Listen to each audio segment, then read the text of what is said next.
Hot take. The Steam Deck is not a Switch 2 killer. Hey guys, Kev here. Welcome back to the channel. And if you are a regular viewer of mine, if you follow me on social media, you know that's a crazy probably take from me to say that the Steam Deck is not necessarily better than the Switch 2. But I'm also going to flip that and say that the Switch 2 is not necessarily better than the Steam Deck. And what this comes down to is they're very different devices set out to be for different people, just like the original Switch and Steam Deck were. Which one you prefer or lean towards is going to 100% depend on your preferences and what you're actually looking for. I've owned multiple Switches. I had the OLED and I had two of the regular base model Switch. I currently have a Steam Deck and that I actually sold, which actually caused me to sell my OLED before I even had the Steam Deck in hand, with the mindset of, hey, this is going to be a Switch killer as it was coming out, that now I've had for a couple of years. And the only reason I haven't replaced my Switch is because I knew the Switch 2 was coming. So I was like, yeah, I'll just wait for the Switch 2 when I got this in 2023, because I knew it couldn't have been much longer now, and I didn't think it made much sense for me to buy the last few Switch games on there instead of just emulating them. That was my personal opinion, my personal choice, my personal approach. Now with the Switch 2 coming out, I'm not happy with how Nintendo's priced things. That's my biggest problem, is the pricing, and I don't like that virtual card DRM stuff. I don't like that. It feels very Xbox One always online DRM esque. That the thing that people raged about. One of the reasons I moved to PC gaming. But I see echoes and shades of this with the virtual game cards. Now, why do I think the Steam Deck doesn't kill the Switch 2 or vice versa? I think they're for different audiences. As I've said, like, the reason I got a Steam Deck was to actually play my Steam games on the go. And then I thought, hey, I can have it double up and do some Switch emulation too. You know, and just play it that way. Only to find out I don't really like emulating the Switch on the Steam Deck very much. It's not that it's bad, like, in terms of, like, it doesn't work or anything. I just think it's more tedious to do it that way than just to do it on Windows.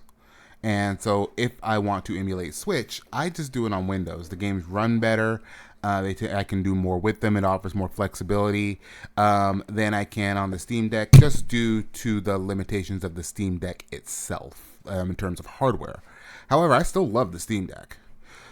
What I tend to play on the Steam Deck, and just what I play a lot of these days, I play a lot of indie titles, a lot of tactical RPGs, strategy RPGs, CRPGs. I've gotten a little more into JRPGs than I have over the years, and then I emulate a lot of Nintendo games. That's not to say that I won't play, you know, your next big third-person action adventure game with RPG elements or whatever, an open world. But I play a lot less of those kinds of games these days. So for me, the Steam Deck is perfect. If you're one of those guys who only plays like the big console ports from like PlayStation and Xbox and Ubisoft, and that's like all you play, yeah, I don't think the Steam Deck's for you. At the same time, I'm not sure that the deck is the deck is for you, and I'm not sure that the Switch 2 is either, because the Switch 2 is only going to get some of those games, but it's not going to get them long term. You're better off getting just a regular full fat PS5 or Series X or whatever, or a gaming PC, whichever one you prefer. The ROG Ally is going to give you a lot more success with those games too. But if you play smaller games like I do, like my best game, or my favorite games that I've been playing this year are like the original Darkest Dungeon. I've been playing a little bit of Tunic.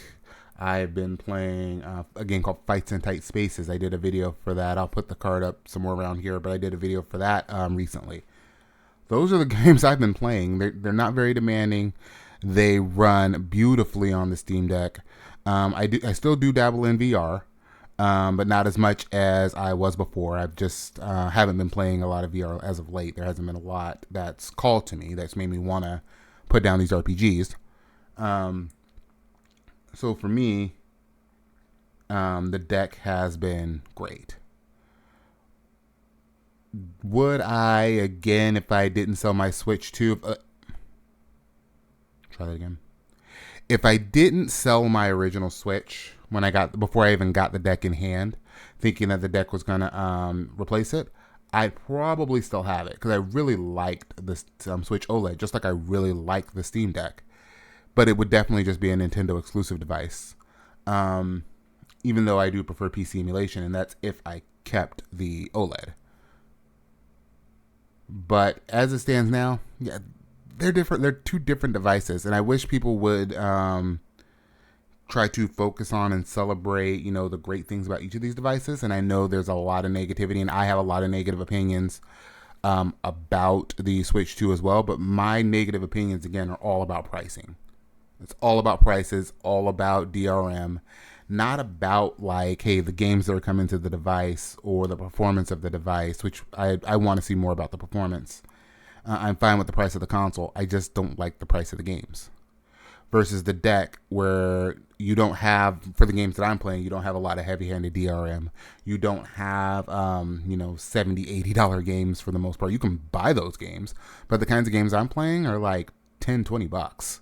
At most. Like, I'm looking at $20 games waiting for them to come down to $5 because I know they will very quickly. So stuff like that, like stuff that doesn't really require a whole lot, and they're usually like critically acclaimed indies anyway. And I'm having more fun with those than I did the AAA games that I was playing before. So for me, the deck just makes a lot of sense, and it might even make a lot of sense to pair with a Switch 2. Provided, again, that there are some changes in pricing. If I ever did get a Switch 2, it would definitely be like, okay, I need 3D Mario, 2D Mario, Donkey Kong Country in 2D, or a new mainline Zelda. 2D or 3D, more than likely 3D to get me to buy one. And I'd probably only buy like a handful of games for the system because I just don't think $80 and $70 games are worthwhile. I don't think $60 games are worthwhile. $40 for a game is pushing it for me these days. Really, I don't want to spend more than like $20. And I say that even like I've had games on my wish list and I'm like, $20? Man, let's wait for a discount. I've done that with a lot of games as of late. I have the advantage of having a very deep backlog of games. So I can always go back and play my backlog as well. So I'm not too caught up on new stuff. At the same time, there are going to be games that I'm going to want to play. I'll just put it that way. Anyway, I know everybody has an opinion on this debate, the back and forth between, hey, should you get a Steam Deck or should you get a Switch 2? But how many people are like me where you're just kind of in the middle, where while I have problems with Nintendo's business plan, I don't have a problem with the hardware itself or the games on the Switch 2. And how many people are just like, no, screw it, just get a Steam Deck because you just think that the Switch 2 is just going to be utter garbage. Let me know in the comments below. Of course, if you're new to my channel, I'd love to have you subscribe. I'll talk to you guys next time, and thanks for watching.